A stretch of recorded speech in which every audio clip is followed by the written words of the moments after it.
Assalamualaikum warahmatullahi wabarakatuh.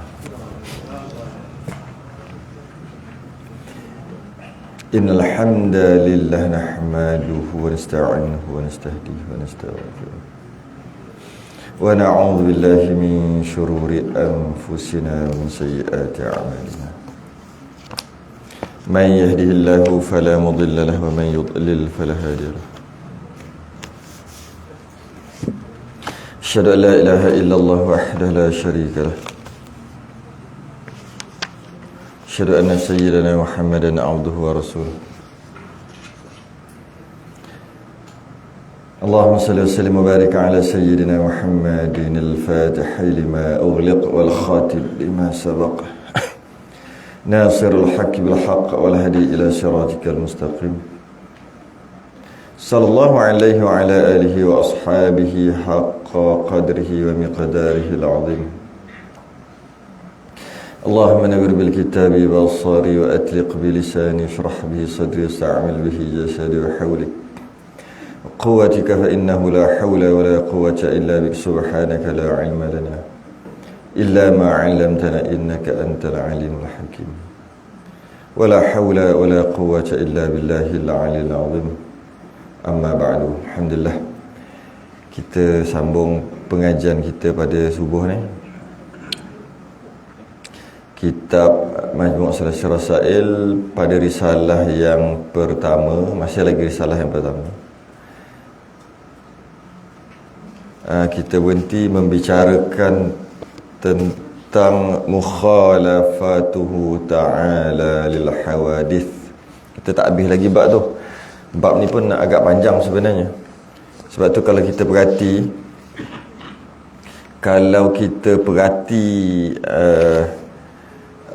wujud, lepas tu tengok ada berapa baris dia tu. Kalau yang Rumi tu muka surat 3, yang Jawi tu muka surat 3 juga. Tu tengok kan, wujud tu ada 1, 2, 3, 4, 5 baris, Qidam 5, Baqa 4 kan. Mukhalafatu ta'ala lil hadis ni sampai ke bawah tu Lepas tu sambung lagi sebelah, tak habis lagi tu. Cuba kembali balik. Qiyamuhu ta'ala bi nafsih adalah 7. Wahdaniyah 8 baris. Qudrah berapa tu? 7. Iradah 8, nampak? Ilmu ada kot 9. Hayah 7. Saya lebih kurang ni. Sama tu tengok kan. Yang paling panjang sekali mukhalafatu ta'ala lil hawadith. Tu berapa baris tu? Kerana dia perbahasan yang panjang dan perbahasan yang menjadi orang salah faham. Malah boleh katakan daripada dulu sampai sekarang perbahasan mukhalafatuhu ta'ala lil hawadith ni diulang oleh orang yang salah faham. Duk menekankan juga. Dan orang yang betul pahaman ni duduk mempertahankan. Duduk daripada dulu lagi. Daripada zaman 90-an, 80-an lagi. Masalah membicarakan tentang mukhalafatuhu ta'ala lil hawadith. Artinya bersalahan Allah Ta'ala bagi segala yang baru. Tak sama Allah dengan yang baru.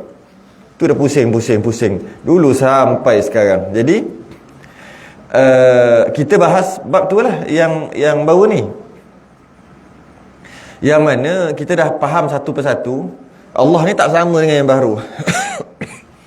Maksud Allah tak sama dengan yang baru, apa sahaja. Apa maksud baru? Baru bermaksud sebelum tu dia tak ada, lepas tu dia ada. Itulah baru. Sama ada lama ataupun sekejap. Sama ada lama dahulu ataupun sekarang. Lama dahulu tu macam bumi, lama dulu dia tak ada, lepas tu dia ada. Ataupun yang sekarang air, rasanya 5 tahun lepas dia tak ada kot. Setahun lepas pun rasa dia tak ada. Dia baru ada 2, 3, 4 bulan lepas je ni. Ini sebelum ni tak ada, sekejap je lepas. Ataupun mungkin langit dulu sebelum tu tak ada juga sebelum ni. Tapi sebelum tu yang lama lah. Walaupun lama yang lepas, tetap juga kalau kita selidik, kita kaji, kita hundur, akhir sekali dia tak ada. Kita hundur, ada sampai satu tahap mesti dia tak ada. Kerana dia baru ni gitu lah. Sebelum tu tak ada, lepas tu ada. Itu baru. Jadi kalau Allah tak sama dengan baru, maknanya apa sahaja yang sebelum tu tak ada, lepas tu dia ada. Allah tak sama. Jadi selain daripada Allah, apa yang sebelum tu dia tak ada, lepas tu dia ada? Mana ada? Semua benda, semua perkara sebelum tu tak ada, lepas tu ada. Maka Allah tak sama. Tak sama. Langsung tak sama. Lepas tu dia bagi penjelasan. Dia kata kat situ, mustahil Allah berjirim, mustahil Allah berjisim, berbentuk, berbentuk lah. Ni lah berjirim, berjisim ni. Mustahil. Sebab ini semua jenis ni apa? Jenis ni yang kerah, yang gini, daripada tak ada kepada ada. Semua gitu. Mana ada yang dia ada memang daripada dulu tu ada, mana ada? Mesti dia tak ada sebelum ni. Cuma mungkin lama lepas, tapi sebelum dia ada tu mesti dia tak ada. Dia kata dan mustahil juga yang sebelum ni arat macam putih ni. Putih ni sebelum ni tak ada. Sekarang baru ada putih. Kuning, hijau, samalah. Maknanya Allah juga tak macam tu. Bukan macam putih, bukan macam hijau, bukan macam kuning. Allah juga bukan macam jirim yang jenis begini, bertokol ni. Tak juga. Dan Allah juga mustahil ada pihak. Yang seterusnya kita ada pihak. Pihak ni maksud atas bawah kiri kanan tu pihak lah. Mustahil Allah berkanan, berkiri, beratas, berbawah. Tak mungkin. Mustahil. Sebab kalau berpihak ada yang kita faham menghadap Allah di sisi Allah. Itu bukan masuk pihak. Bukan. Pihak tu masuk kiri kanan atas bawah lah. Bukan. Bukan maksud tu. Itu sekadar majazi, sekadar kiasan sahaja. Di sisi Allah maknanya mulia lah. Dia kembali ke sisi Allah, kembali ke rahmatullah. Itu sekadar majaz, sekadar kiasan aja. Menghadap Allah. Semayang ni menghadap Allah. Malah kita baca pun wajjahtu wajhiya lillazi fataras samawati wal ard. Aku hadapkan wajah aku. Bukan maksud hadap tu dengan maksud pihak. Maksud hadap tu maksudnya Allah sini kita hadap. Bukan maksud tu. Bukan. Kita menghadap kepada arah yang mulia. Kita menghadap pada arah mulia. Kita yang menghadap. Bukan Allah menghadap kita. Tapi kita sebut secara majaz, secara kiasan. Kemudian kita bahas juga bahawa Allah tidak menempati ia dengan tempat atau masa. Tak juga. Tempat atau masa pun tak.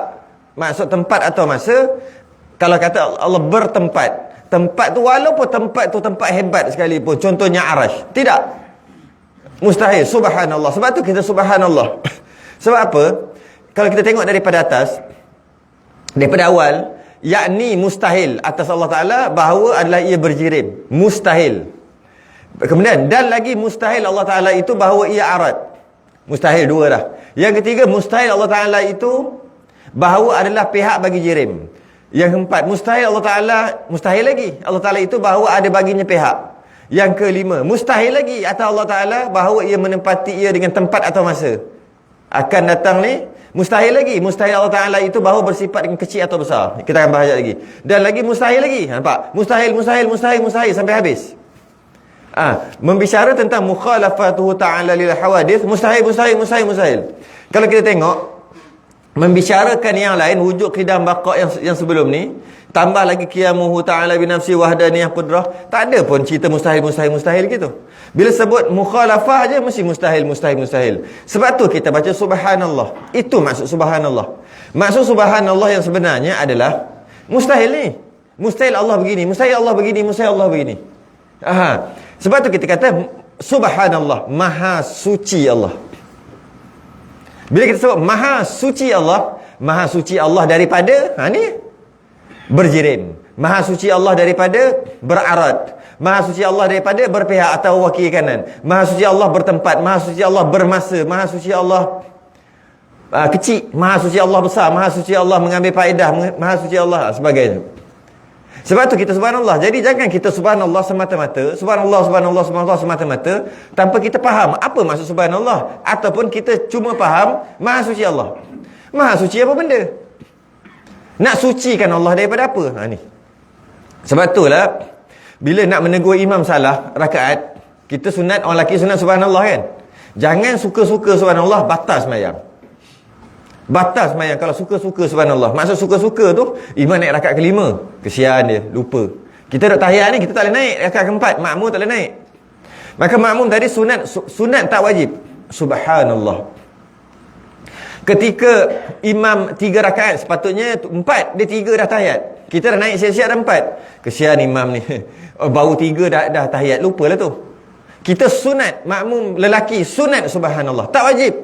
Nak diam je boleh.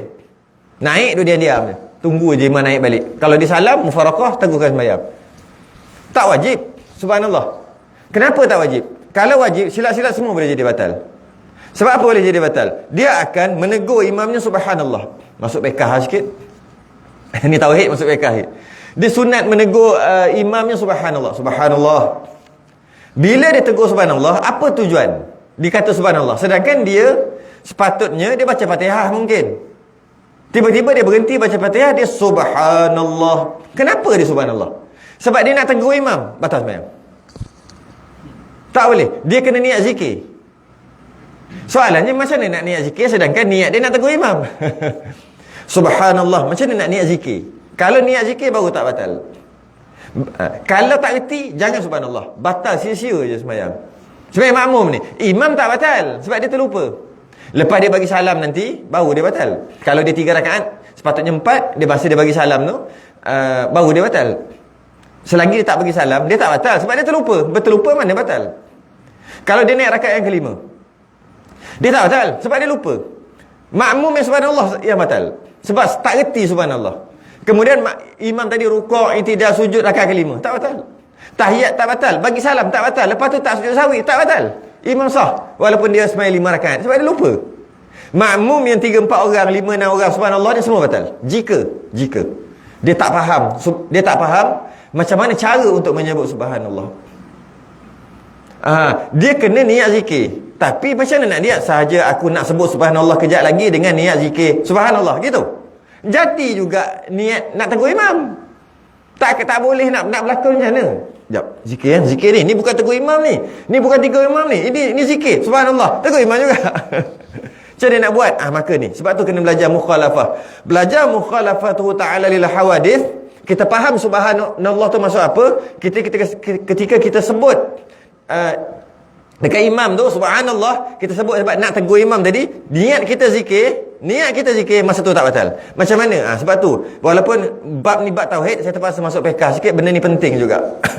Macam mana cara untuk niat zikir? Bukan aku nak niat zikir kerana nak tegur imam, kerana Allah Ta'ala subhanallah, niat zikir. Tak jadi, tetap je niat zikir. Itu bohong nama dia. Macam mana nak buat? Imam lupa, sepatutnya 4 rakaat, imam 3 rakaat dah tahiyat, lupalah. Sepatutnya dah 4 rakaat, imam kena naik 1 lagi, lupalah.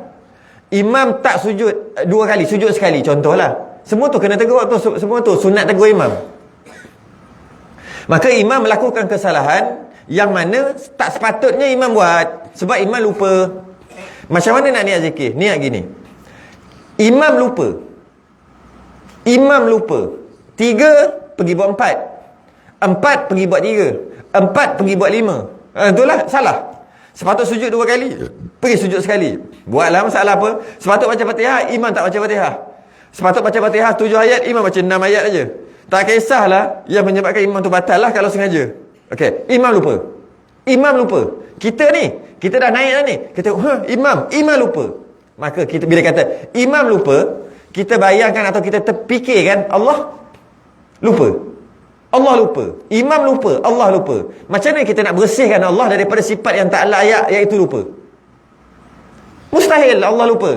Bahasa Arab, apa dia mustahil Allah lupa? Subhanallah, Maha suci Allah daripada lupa macam imam. Jadi kita cakap tu sebab kita nak berzikir, sebab kita nak menyucikan Allah. Zikir bukan nak tegur imam. Tapi kita ada dalam kepala, imam lupa. Imam manusia lupa. Asyik lupa. Allah, kalau Allah lupa, sekejap lagi tak terang-terang. Sebab lupa Allah nak naikkan matahari.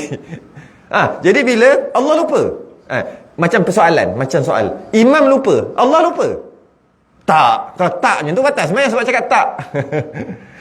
Iman lupa. Allah lupa. Allah lupa tu cakap dalam hati ataupun fikir. Allah lupa. Kita akan kata mustahil Allah lupa. Macam mana kita nak menyucikan Allah daripada sifat lupa, iaitu sifat yang tak layak bagi Allah? Subhanallah, maha suci Allah daripada lupa. Maka kita pun iman lupa. Allah lupa. Allah lupa. Tu Allah lupa. Macam imam, subhanallah. Tak, aku menyucikan Allah. Aku tak tegur imam. Tu cara niat zikir. Bukannya imam salah ni. Okey, niat zikir, kalau tak niat zikir batal. Subhanallah, batal. Tak boleh. Sebab tu ramai yang tegur imam semua batal. Sebab dia tak belajar nak tegur. Lebih baik tu diam. Tak, aku tak tahu. Aku pun bela macam imam juga. Pening macam imam juga. Baik ikut aja lah. Entahlah 3 ke 4. Tak tahulah. Baik gitu. Jangan tegur. Kecuali macam tadi. Sebab tu kita belajar mustahil. Kita sedang mempelajari tentang mustahil Allah gitu. Bila terfikir begitu, yang mustahil tadi, cepat-cepat sucikan. Cara nak sucikan, boleh dengan cara bahasa Melayu. Tak mungkin Allah macam tu. Mustahil Allah macam tu. Boleh. Tapi lagi cantik, subhanallah, maha suci Allah daripada sifat manusia, sifat tak layak, sifat yang tadi. Jadi mustahil Allah bertempat, mustahil Allah bermasa. Jadi tak timbul soalan Allah tu lama dulu. Dulu tu masa tak timbul lah. Tak timbul istilah dulu. Yang timbul istilah kita. Dulu tu kita dulu. Allah tak timbul sebab Allah duduk di luar masa. Ni masa, ni Allah. Gitulah di luar. Kita ni masa, kita duduk dalam tu. Kerana Allah mencipta makhluk sekali dengan masa. Sebab tu makhluk dia akan musnah. Musnah kerana masa tadi tu lah. Masa makin buruk, makin tua. makin tua mati. Sebab macam mana nak makin tua? Kena duduk dalam masa. Allah tak ada. Sebab masa tu adalah ciptaan Allah. Habis tu takkan masa tu jadi sendiri. Mesti Allah cipta. Sebab apa sahaja selain daripada Allah, Allah cipta. Masa tu adalah selain daripada Allah lah. Maka Allah cipta masa. Kalau Allah duduk dalam masa, dalam tu terkait dengan masa, sebelum Allah cipta masa, Allah duduk kat ni. Sebab tu Allah tak terkait dengan masa dan tak terkait dengan tempat. Gitu juga. Kalau kita kata Allah berkait dengan tempat, walaupun kita kata Allah duduk dekat arash, sebelum Allah buat arash, Allah duduk mana?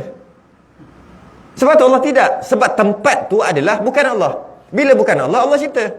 Bila bukan Allah, mestilah makhluk. Bila Allah cipta, tu makhluk. Maka sebelum Allah cipta tu Allah duduk mana? Jika Allah duduk kat arash.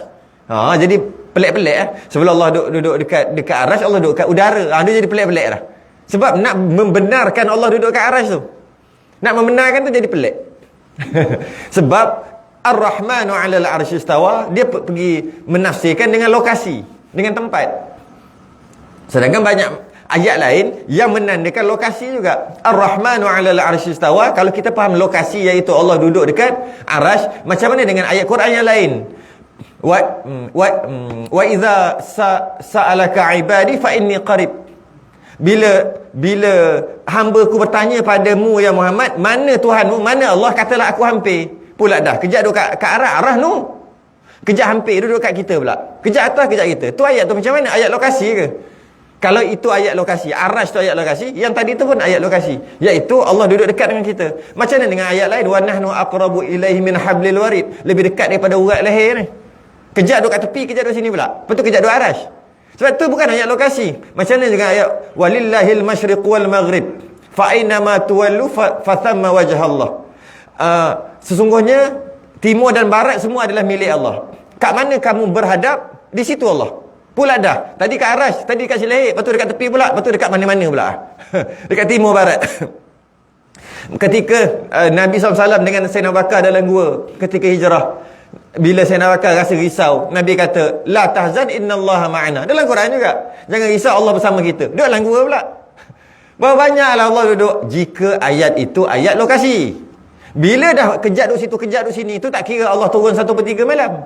Kan 1/3 malam Allah mendengar doa hamba-hambanya. 1/3 terakhir malam, lebih kurang pukul 4, pukul 5, Allah turun mendengar. Kalau turun tu maknanya lokasi lah tu, dari atas turun ke bawah. Kejap pula duduk 1/3 malam pula. 1/3 malam berlaku setiap saat di seluruh dunia. Sebab sekarang ni 1/3 malam. Tempat lain kejap lagi baru 1/3. Kejap lain 1/3. Kan berpusing-pusing. Mana Allah duduk kat sini. Mengarut dah jadi. Sebab dia bukan ayat lokasi. Tu je. Dia bukan ayat lokasi, bukan ayat bertempat. Tidak, bukan. Itu maksud lain. Maksud lain tu ada, nanti kita akan tambah hajat lagi. Habis tu, kalau Allah tidak bertempat, boleh ke Allah tidak bertempat? Panjang kisahnya. Dalam kitab kita tak ada kisah, saya pendekkan aja. Kisah di antara Imam Abu Hanifah, Imam Hanafi dengan Dahri. Dahri ni orang yang etis lah. Bahasa sekarang etis. Yang tak ada Tuhan, yang dia tak percaya Tuhan. Dia orang panggil etis. Orang dulu panggil Dahri. Imam Abu Hanifah, dia menjawab banyak persoalan Dahri dengan akal juga, sebab dia pakai akal. Ada ke satu benda, satu perkara yang ada wujud tapi tak bertempat? Mana boleh, dia kata. Dia kata, kau hidup tak? Imam Hanafi kata, kau hidup? Hidup? Kau ada roh? Dah, ada nyawa. Nyawa ataupun ada roh. Nyawa dengan roh sama kan? Ada nyawa, lepas tu aku hidup. Mana nyawa kau? Mana roh? Tunjuk tak kena? Tunjuk kat mana? Tunjuk ni hidup. Kata ada roh. Maknanya roh pun kita tak dapat nak letak dia bertempat. Roh pun tak boleh kita nak cari. Sedangkan roh tu makhluk. Lepas tu kau nak cari Tuhan. Dia ke situ. Dia main akal. Jadi tak pelik lah kalau kita kata Allah tidak bertempat. Sebab Allah tak sama dengan sesuatu, maka Allah tidak bertempat. Tak pelik. Macam mana? Ada tapi tak bertempat. Macam mana? Roh itu mana? Tunjuk. Itu baru makhluk. Makhluk pun tak jumpa. Kalau Tuhan yang mencipta tu, lagilah tak boleh nak jumpa. Lagilah tak pelik. Lepas tu dia tanya pula, dalam susu ni ada lemak tak? Ada lah lemak kan, kita susu tu, dalam susu ada lemak. Orang Arab dulu gitulah. Dalam susu ni ada lemak tak? Ada lah lemak. Mana duduk lemak? Sebenarnya semua itu bertempat. Cuma sekadar main akal aja. Itu main akal. Akhir sekali kalah Dahri jawab. Tapi cerita ni panjang dalam kitab Aqidatul Najin ada. Panjang cerita ni. Saya pendekkan lah. Tak pelik. Allah tidak ada permulaan dan tidak ada kesudahan. Ada ke satu perkara yang tak ada mula? Kalau yang tak ada kesudahan tu boleh juga nak fikir tak ada mula. Kita semua ada mula. Sebelum ni tak ada, akhir sekali ada. Sebelum ni ada, akhir sekali tak ada. Tapi dia kata Allah tidak ada permulaan. Ada ke? Dia ambil jari ni, dia ni. Jari ni. Mana yang mula ni? Sebelum ni tak ada juga. Jari pun sebelum ni tak ada. Sebelum ibu jari tak ada. Selepas kelingking tak ada. Kita punya pun tak ada.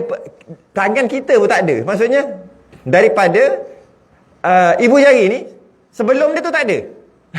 Sebelum ibu jari ni tak ada. Apa masalahnya Allah ni tidak ada permulaan. Gitulah. Panjang bab tu sebenarnya. Cerita tu.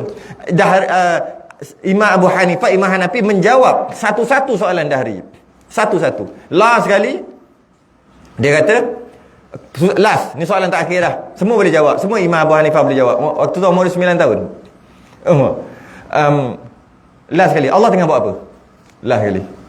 Soalan tu senang aja. Dahri ni duduk kat atas. Imam Abu Hanifah dengan Tok Guru dia duduk bawah. Duduk bawah pentas. Dahri ni duduk atas pentas. Dia orang bangsawan duduk atas, berbahas gitu. Macam ada tempat duduk besar, macam ada singgah sana gitulah. Apa Allah tengah buat sekarang? Senang. Nak jawab ni senang aja. Tapi nak jawab, orang yang nak jawab mesti kena duduk kat atas. Baru kena. Duduk bawah nak jawab apa? Orang kat atas lah jawab. Kalau macam tu kita tukar. Kau duduk bawah, aku duduk atas. Pening dia. Alamak, budak ni nak naik atas pula. Dia tak boleh jawab tu. Bagi yang naik atas. Naik atas, Dahri turun bawah. Duduk kat bawah. Tempat mana Imam Abu Hanifah duduk. Tempat yang bawah. Kemudian sekarang baru boleh tanya. Tadi mana boleh tanya, sekarang boleh tanya. Tanya. Allah tengah buat apa sekarang? Allah sedang menurunkan yang batil, menaikkan yang hak. Allah telah menaikkan yang hak. Allah telah menaikkan yang benar dan menjatuhkan yang salah. Semua tu tadi tu, semua tu kalau nak main lawyer buruk boleh lagi. Tapi cara nak main akal dengan perkara ni, dengan orang-orang yang berkata Allah bertempat dan sebagainya. Sikitlah cerita. Dan lagi mustahil atas Allah Ta'ala itu bersifat ia dengan sifat baru. Mustahil Allah mumathalatuhu lil hawadith. Mumasalah ni sama. Mustahil Allah sama. Habis itu kalau mustahil Allah sama maknanya mukhalafah, iaitu pasti Allah tak sama dengan yang baru. Sebab mustahil Allah sama dengan yang baru. Dengan maksud Mestilah bila mustahil sama dengan yang baru, maknanya mestilah Allah tak sama dengan yang baru. Mukhalafah, mestilah mukhalafah, tak sama dengan yang baru. Jadi apa sahaja baru, apa maksud baru? Daripada tak ada kepada ada. Mula-mula dia tak ada, lepas tu dia ada. Maka Allah tidak. Jadi bila gitu mudah. Nak kenal Allah mudah. Tiang. Allah macam tiang, senang je. Sebelum tiang ni ada, dia tak ada. Tak ada, bukan. Senang je. Cari je apa saja. Cari je apa saja. Macam atap. Nak tahu Allah macam atap. Okey. Sebelum atap ni ada, dia tak ada. Tak ada, bukan. Senang. Ada ke? Ada ke gitu? Yang sebelum dia ada tu dia tak, sebelum dia ada tu dia tak ada. Bila sebelum dia ada tu dia tak ada, dia bukan Allah. Jadi maknanya tak bolehlah cari. Sebab mana ada selain daripada Allah. Jadi kalau kita tunjuk apa sahaja, aras sekalipun, kursi sekalipun, langit sekalipun, Allah macam langit. Senang je. Ya ke Allah macam langit? Sebelum langit ni ada, dia tak ada tak? Sebelum tu dia tak ada. Lepas tu dia ada. Daripada tak ada kepada ada. Bukan. Maknanya tak ada lah. Tak boleh cari. Dan lagi mustahil atau Allah Ta'ala itu bersifat dengan sifat kecil atau besar. Kalau kita kata Allahu Akbar, bukan maksud besar tu besar fizikal. Bukan. Allah tidak besar, tidak kecil, tidak tinggi, tidak rendah, tidak gemuk, tidak kurus. Tidak semua. Habis itu Allah Maha Besar, Allahu Akbar, besar pangkat. Orang besar, hari ni kita kena kemas sikit kita punya surau ni sebab orang besar nak datang. Tengok, alah keding besar ni. Kata orang besar, bukan tu pangkat yang tahu tak? Pengarah apa-apalah sebut maksudnya Allah Maha Besar tu Allahu Akbar. Allah Maha Besar. Maknanya yang lain tu kecil. Allah Maha Besar. Tapi bukan maksud fizikal. Bukan. Sebab ada Indonesia, ustaz Indonesia. Dia kata Allah gedung besarlah maksudnya bahasa tu lah. Besar tu kenapa? Sebab tu kita tak nampak. Dia kata sebab Allah terlalu besar. Sebab tu kita kata Allahu Akbar. Dalam YouTube ada. Tapi dia tak cakap besar, dia cakap gedung. Saya tak kata sebut. Gede. Macam tu lah bahasa tu lah. Maksudnya besar lah kan. Kerana Allah sangat besar. Dia kata tak percaya. Cuba kita pergi dekat dinding, kita lepak mata kita betul-betul dekat dinding. Boleh nampak dinding tak? Tak nampak. Sebab besar sangat dinding tu. Maka Allah sangat besar. Ada depan kita ni besar sangat sampai kita tak boleh nampak. Seumpama macam ni boleh nampak? Tak boleh, besar sangat sampai tak boleh nampak. Ada. Tapi tak elok je duduk berkuliah dalam YouTube, dalam dekat sana. Kat sana kan pelik-pelik Indonesia. Terkejut dia dengar. Loh, ada orang boleh percaya. Ramai pula ikut dia kat Indonesia lah. Sebab dia kata Allah sangat besar. Bila Allah sangat besar sampai kita tak boleh nampak kerana terlalu besar. Kalau besar yang biasa-biasa, kita akan tengok, besarnya sampai ujung dah. Besarnya, tinggi-tingginya sampai ujung. Bawah, besarnya sampai ujung. Yang ni besarnya tak sampai ujung. Sebab besar sangat. Sebab terlalu besar sampai tak jumpa ujung dia tu. Logik juga kalau fikir sekali kan. Macam mana sempat dia fikir gitu. Indonesia. Jadi, tidak besar, tidak kecil. Tidak gemuk, tidak tinggi, tidak rendah. Tidak segala-galanya. Sebab bila kita kata tinggi, maknanya fizikal. Sebab tu tak. Kalau kita kata gemuk, maknanya mengembang gitu. Fizikal juga. Berjirim dah dan berjisim. Tidaklah. Allah tidak gitu. Habis kalau tak besar, tak kecil, memang tak boleh fikir. Sebab tu saya sebut, nak kenal Allah, kita tak boleh kenal zat Allah. Tak boleh. Kita nak kenal Allah macam mana? Kita kenal yang bukan Allah. Ini bukan. Tinggal yang tu lah Allah. Kita tak boleh kenal Allah itu, tak boleh. Gila isim terus. Allah tak boleh kenal Allah. Macam mana Allah duduk seorang-seorang ke sebelum dia cipta kita? Tak boleh fikir. Gila isim, percaya tak? Kawan-kawan saya ada 2-3 orang. Gantung selipar kat leher. Lepas pada tu, tak boleh. Habis tu macam mana nak kenal Allah? Okey, bila nak kenal Allah, kena tengok sekeliling Allah ataupun apa yang Allah cipta. Kita tengok apa yang Allah cipta. Ni bukan Allah, ni bukan. Habis semua dah bukan Allah. Habis tu yang mana Allah? Yang tu. yang tu yang tak dibincangkan, yang tu. Jadi kenal Allah dengan cerita yang bukan Allah. Mustahil Allah macam ni. Habis tu macam mana? Tak ada macam. Habis tu lagu mana? Tak ada lagu. Tak ada. Yang last sekali tu. Sebab tu kita bincang berkaitan dengan mustahil. Buat apa kita kata Allah tu tidak besar, tidak kecil. Kenapa kita nak kenal Allah? Kita kena bincang Allah tu tak besar. Bincang pasal Allah dah lah. Sebab kalau tidak besar, kita sedang membincangkan bukan Allah. Kan? Mustahil Allah besar. Maknanya kita membincangkan yang bukan Allah lah. Sebab tu kita kata mustahil Allah tu besar dan kecil. Dan kita sedang membincangkan yang bukan Allah. Kan kita nak bincang sekarang tentang Allah. Kenapa cerita dengan bukan Allah? Sebab kita tak boleh bincang Allah. Tak boleh. Kita kena bincang bukan Allah. Lepas dah bukan. Semua dah penat dah. Semua bukan. Habis tu, yang tu. Semua bukan. Sebab kita tak boleh bincang Allah. Tak boleh. Lepas tu tengok yang seterusnya. Dan mustahil atas Allah Ta'ala bahawa bersifat yang mengambil faedah. Mustahil lagi. Bincang bukan Allah lagi. Kita nak cerita Allah tapi bincang bukan Allah. Mustahil Allah mengambil faedah di atas perbuatannya ataupun hukumnya. Maknanya, ataupun Allah cipta sesuatu, mustahil Allah ambil manfaat daripada ciptaan Allah. Allah cipta kita, kemudian Allah ambil manfaat daripada kita. Mustahil. Subhanallah. Maha suci Allah. Daripada mengambil manfaat daripada makhluk dia, pada ciptaan dia. Mustahil. Mustahil. Antaranya apa yang Allah mengambil manfaat? Sama ada manfaat yang besar ataupun manfaat yang kecil. Allah cipta arash, Allah ambil manfaat daripada arash, iaitu duduk. Mustahil. Allah cipta kursi, Allah ambil manfaat. Allah cipta alam, Allah ambil manfaat. Walaupun maksud ambil manfaat tu turun daripada atas ke bawah. Manfaat tu. Allah duduk atas, orang turun bawah. Turun ke bumi, mengambil manfaat daripada bumi. Mustahil. Mustahil Allah mengambil manfaat daripada perbuatan dan hukumnya. Allah suruh semayang. Lepas Allah suruh kita semayang. Allah suruh semayang. Kita semayang, Allah makin kuat. Mustahil. Ambil manfaat. Makin ramai semayang, Allah makin kuat. Tak ramai semayang, Allah makin melemah. Mustahil. Itu dipanggil mengambil manfaat daripada hukum. Allah mengambil manfaat. Orang lelaki boleh kahwin 4, orang perempuan tak boleh. Allah ni bias. Lebih pada lelaki lah, maksudnya melebihkan lelaki. Lelaki dapat 2 bahagian faraid, perempuan dapat 1. Allah melebihkan lelaki. Kita kata orang perempuan lah kata gitu. Allah melebihkan orang lelaki berbanding orang perempuan. Maknanya Allah ambil manfaat. Tak boleh, mustahil. Mustahil. Apa sahaja Allah tak boleh mengambil manfaat. Allah tidak mengambil manfaat daripada perbuatan ataupun hukum dia. Kerana kalau Allah mengambil manfaat, maka lemah. Maka lemahlah. Yang mengambil manfaat lemah. Kita cipta kursi, kita duduk atas dia. Kita mengambil manfaat daripada kursi, kita lemah. Sesuatu yang diambil manfaat daripada ciptaannya, lemahlah pencipta itu. Maka Allah cipta kerana Allah nak cipta. Bukan Allah cipta kerana nak mengambil manfaat. Maka hati-hati dalam masalah tu lah. Kerana Allah tidak mengambil faedah daripada ciptaan ni. Dan mustahil atas Allah Ta'ala itu terupa-rupa ia di dalam waham seseorang.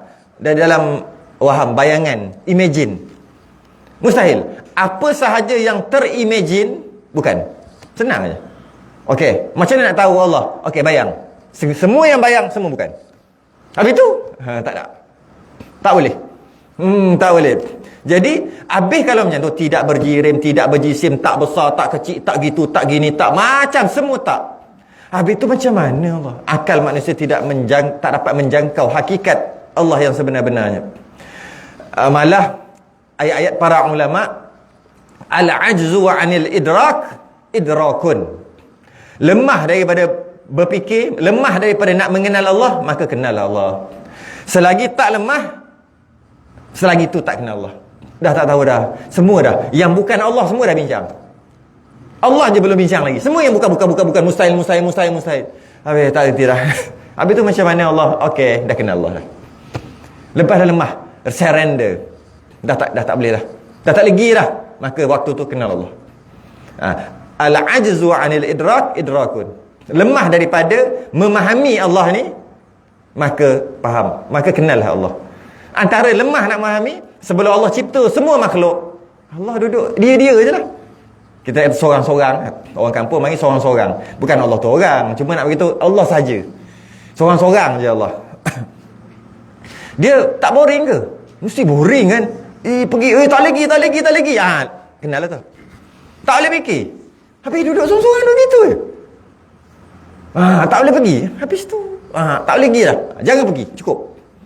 Pergi gilisin. Sampai saya pernah cerita sebelum ni kan.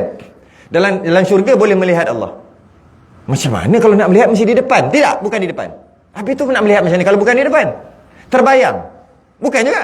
Kalau terbayang tu bukan. Terupa-rupa dalam waham tu bukan. Habis tu dalam Quran kata wujuhun yawma idzin nadhirah ila rabbiha nadhirah. Pada hari akhirat muka orang ahli syurga berseri-seri kerana melihat Tuhannya. Melihat dengan mata hati ke? Bukan, melihat dengan mata ni. Weh, kalau melihat mana Allah ada depan? Tak. Apa tu macam mana? Tak boleh terfikir. Dalam syurga kan mana boleh fikir? Kalau melihat dengan mata ni, automatik dia berdepan, berarah. Tak. Macam mana nak faham? Tak boleh faham. Okey. Boleh ke tengok? Kullu mawjudin yusihu ala yura. An yura. Setiap yang wujud, sah untuk dilihat. Janji ianya wujud, boleh dilihat. Allah wujud, boleh lihat. Tapi Allah tak tunjuk. Allah tak angkat hijab, maka tak boleh. Allah tak kuatkan mata kita. Dalam syurga nanti Allah akan kuatkan keupayaan mata kita. Macam mata Nabi SAW ketika Isra' dan Mi'raj. Kuatkan keupayaan mata, maka kita dapat melihat Allah dalam syurga. Ayat dia wujuhun yawma idzin nadhirah ila rabbiha nadhirah. Dalam syurga mereka berseri-seri muka mereka seronok kerana mereka dapat melihat Tuhan. Tapi melihat istilah yang dipanggil tanpa kaifiat. Tanpa kaifiat, tak faham tanpa kaifiat. Maksudnya tidak berbentuk, tidak berhadapan, beratas, berkiri, berbawah, berkanan, tidak semua. Habis itu kalau tak macam tu, macam mana nak tengok? Okey, untuk faham memang tak boleh faham. Untuk faham gini aja. Bila melihat Allah, ramai ini dapat penghuni syurga. Lepas dapat melihat Allah, kemudian masing-masing lepas pada tu jumpalah, lepas habis pada tu pergi pasar, pergi balik rumah dalam syurga. Kemudian pergi ziarah kawan-kawan. Masa pergi ziarah kawan-kawan tu dalam syurga ni, kita nak bincang tentang melihat Allah tadi. Pun pergi kata kat dia, tadi pergi tengok, kau dapat melihat Allah. Sebab bukan semua orang dapat melihat Allah dalam syurga. Oh, dapat. Rupa-rupanya ada ayat tu. Tak ada ayat tu. Dia jadi macam nak cerita tentang melihat Allah tak boleh. Sebab kalau kita kata rupa-rupanya Allah macam tu, ada bermacam. Bila rupa-rupanya ada rupa. Tidak, Allah tak ada rupa, tak ada macam. Jadi bila jumpa tak boleh cakap. Macam nak cakap pasal tadi tengok Allah ni, nak cakap tak boleh. Kalau cakap aja dah berperkataan, boleh keluar kat mulut. Sedangkan Allah semua tak boleh. Tidak boleh disebutkan mulut. Tak boleh dibayang, tak boleh tidak atas, tidak bawah. Macam mana? Sampaikan, sama-sama tengok, jumpa selepas itu, tak boleh bincang. Kalau boleh bincang je, rupa-rupanya macam tu Allah ada bermacam. Tidak. Subhanallah. Bila kata macam tu, maknanya Allah dekat syurga dah.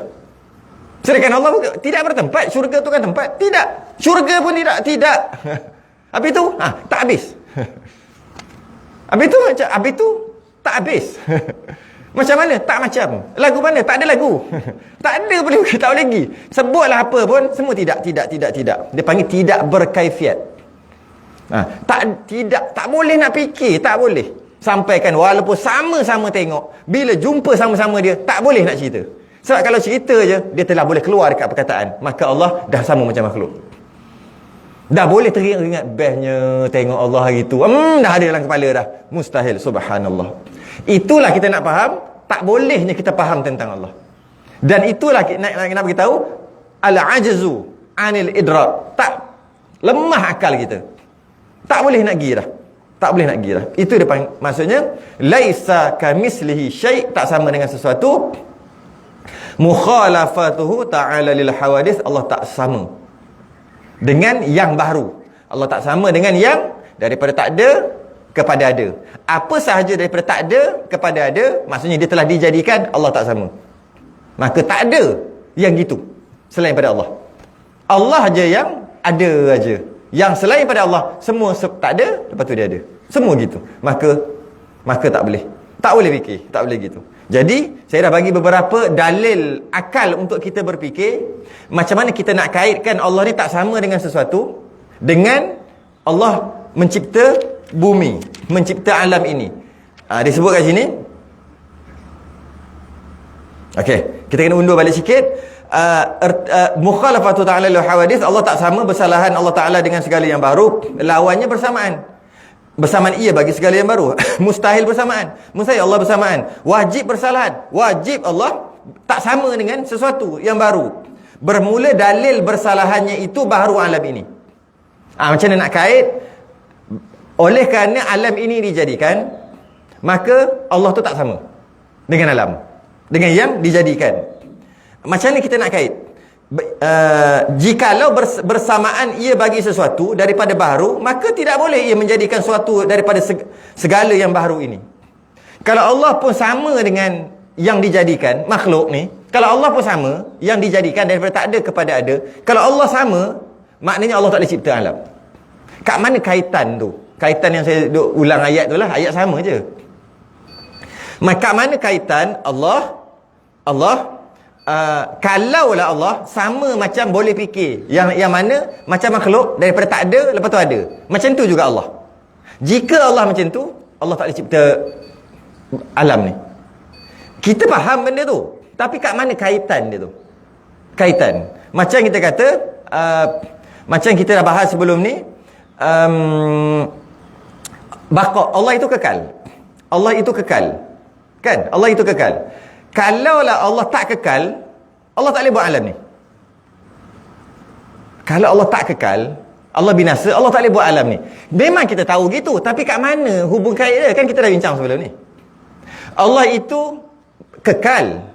Habis, kalau Allah tak kekal, Allah tak boleh buat alam ni. Kalau Allah tak kekal, dia tak boleh buat alam ni. Kaitan tu kita nak tahu, kaitan. Saya dah bincang dah sebelum ni. Okey, yang ni pun sama. Allah itu tak sama dengan yang baru. Kalau Allah sama dengan yang baru, mesti tak boleh buat alam ni. Kat mana kaitan tu? Habis kalau Allah sama dengan baru pun boleh buat lah. Asal pula tak boleh? Boleh je buat. Kalau kita fikir, tak boleh. Tak boleh. Macam mana? Saya punya ayat yang saya baca beberapa kali sebelum ni. Dalil akal sifat mukhalafah. Macam ni kita nak jelaskan kat mana perkaitan di antara kalau Allah tu baru, dia tak boleh buat alam ni. Kalau Allah sama dengan makhluk, dia tak boleh buat alam ni. Mesti Allah tak sama. Macam mana perkaitannya? Kita kena ambil yang salah dulu, iaitu jika Allah tidak bersifat dengan mukhalafah. Jika Allah tidak bersifat, jika Allah sama, jika Allah sama dengan makhluk, jika Allah sama dengan makhluk, maknanya yang boleh dipikir, maknanya Allah tu baru. Sebab makhluk daripada tak ada kepada ada. Jika Allah sama dengan makhluk, sebab kita sedang membincangkan Allah tak sama dengan makhluk.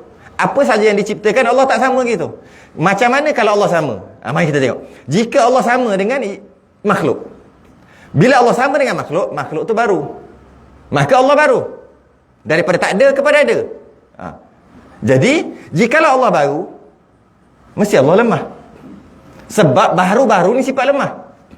Baru ni daripada tak ada kepada ada tu baru. Maka apa sahaja yang bersifat baru, dia lemah. Kan kita dah bincang sebelum ni. Jadi kalaulah Allah itu sama dengan kalau Allah itu tidak bersifat mukhalafah, ataupun jika Allah itu sama dengan makhluk yang boleh dipikir, maknanya Allah tu baru. Jika Allah itu baru, tentu Allah itu lemah. Sebab setiap yang baru, dia lemah. Jika Allah lemah, tentu Allah tak boleh jadikan alam ni. Lemah mana boleh nak jadikan alam ni? Kalau Allah lemah, maka Allah tak boleh jadikan alam ini. Kalau Allah tak jadikan alam ni, maknanya alam ni tak ada.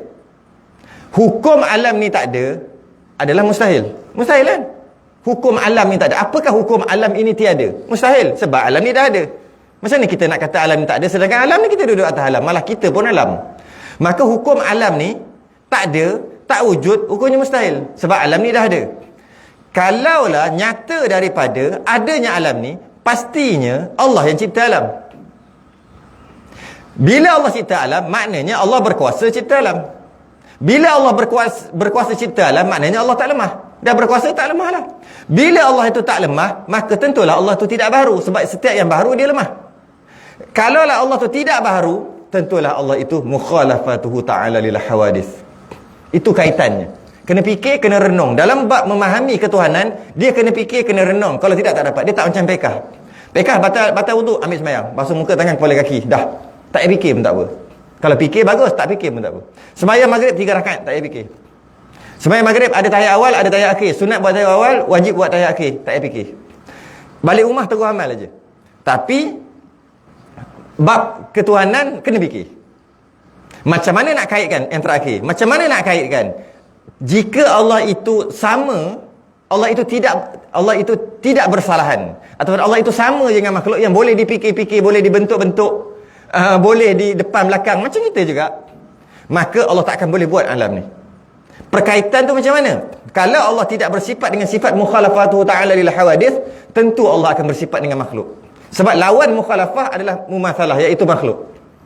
Jadi kalau Allah tidak bersifat dengan mukhalafah, mesti Allah bersifat dengan makhluk. Kalau Allah bersifat dengan makhluk, maka Allah baharu.